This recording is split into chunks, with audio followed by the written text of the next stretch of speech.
Okay, now that Dreamweaver is set up, I'm going back to my document in Dreamweaver, and I'm going to open up the document. If you have it open in Word, that's fine. If you have it in Notepad, that's fine.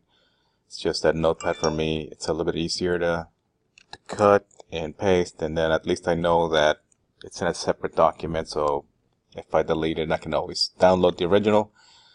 So I start then with the body element. First of all, what's the body element? Well, from Web 1, you should know that we have multiple headers that go into the document, starting with the doc type on top. There's the HTML that says, okay, this is where HTML gets started. The head information, that's where the title usually goes, and other meta information.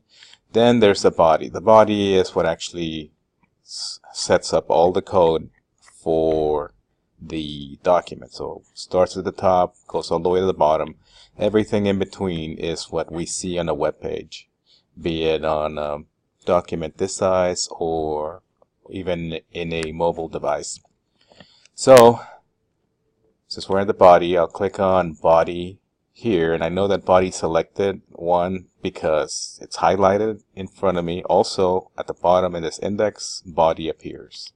So if I click on this body, everything that it encompasses is selected, and hopefully also on my styles.css, whenever I go to selectors to add things, this is where body will be what's affected. So I click on properties, or rather properties are already clicked. I'll add a selector.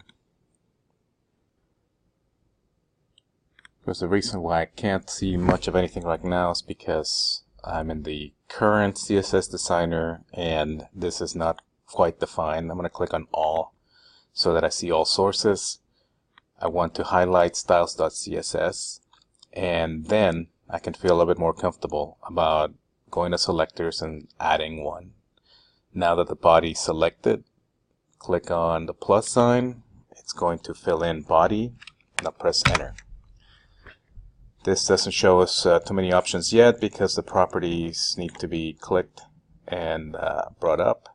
I'm going to give myself a little bit of space, and I'm just clicking and dragging along this line so that the selectors window can show me the body and then everything else that I add, and the properties are going to be easy to navigate. Easier anyway.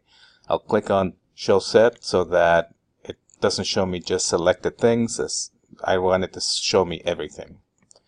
I'm going to flip back and forth between this program and the notepad, and the first thing we're going to do for the body element is to set the font to Georgia and serif. I'm going to go back to body. The properties are layout, text, border, background, and then there's some more, a couple more. Since we want to change the font, this is type, so I'll click on T to get those options. Here's text. Font family that they want. If I click, I'm going to look for something with Georgia, and it's this one right here, Constantia, Lucida Bride, etc. Georgia. I'll click on that, and my font changes. It changes because it's starting to add new CSS to this page. The next thing is to set this color, text color, to black. I'm still in the same text properties. The color is at the very top. I'll click on the set color icon, and black is actually 6 zeros, so hexadecimal hashtag 000,000. You could also manually select it, but that's okay. Press enter to accept. As we're making changes, the styles.css should show you an asterisk next to the name. That means that changes are happening. So if you decide to just quit the program, you'll need to save. I'm showing you now styles.css, the way it looks after a couple of changes. We have added code for font family and color. I'll go back to the source code. We're still working with the body. Body then says to set the line height to 140%. Okay, I clicked on the wrong area, but I can go back by selecting body.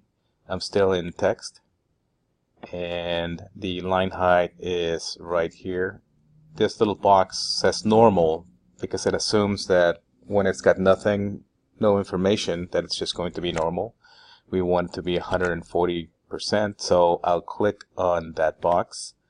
Since this is going to be percent, I'll slide down to the percent sign, click on that, and then add the number, because right now it assumes that percentage that we want is 0, and that is incorrect. We want 140%.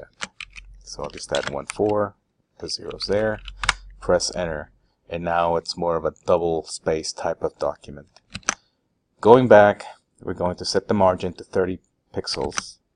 The margin is in the first property, the layout, and the first box is the margin. So we want this to be all 30%, or rather 30 pixels.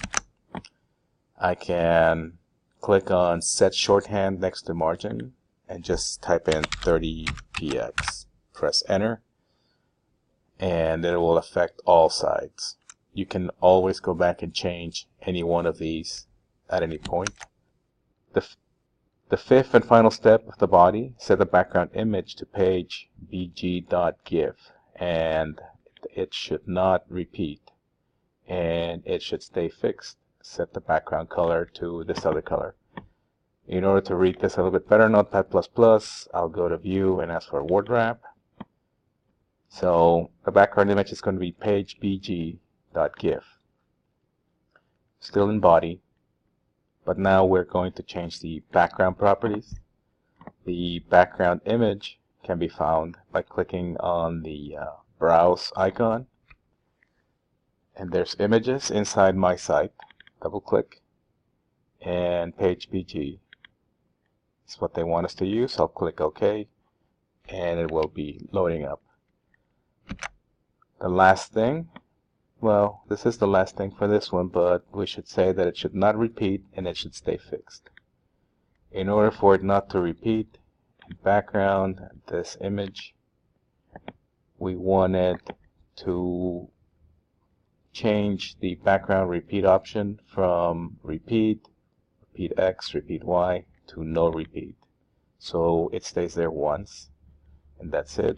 Back in the code, we're going to set it should stay fixed. So the background attachment currently is on scroll. I'll click on that, change that to fixed. And then we're going to add the background color to F7, F3, DE. I'm going to highlight the number plus the hashtag, copy that, and then go back to the background color property, and I can just click on undefined and paste what I copied. Press enter to accept, and it says tan color, and that's it for the first part. So I'm just going to highlight all that text and delete it, and in the next video I'll move on to the page header element H1.